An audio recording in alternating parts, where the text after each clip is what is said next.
Avec cet appareil, en fait, on fait des relevés sur tous les endroits sur lesquels on va avoir des connaissances sur les chauves-souris.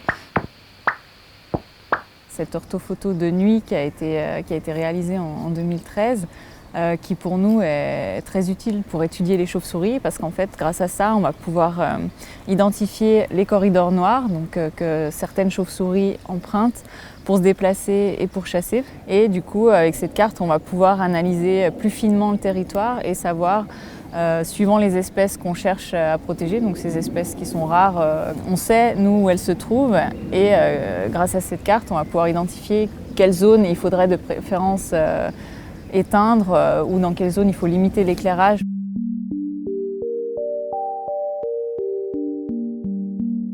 Le travail d'étude des chauves-souris, il peut consister en la capture de certaines espèces et on va leur poser sur le dos un petit émetteur.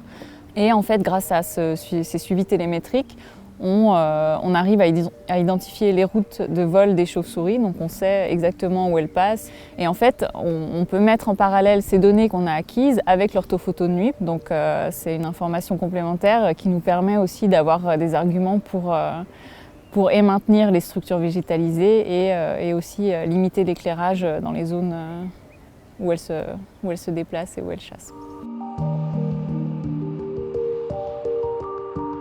En croisant les données des CTG, les valeurs d'information qu'on aurait sur les déplacements de la faune la nuit, l'image nocturne obtenue par avion, on peut imaginer plein de choses intéressantes, comme une visualisation en 3 dimensions de la ville, ou bien des modèles de comportement d'animaux. Et ensuite, il y a d'autres choses intéressantes à développer en termes de sécurité ou de confort, l'impression de sécurité à des endroits là où il y a de la lumière, quel est l'impact sur la faune nocturne.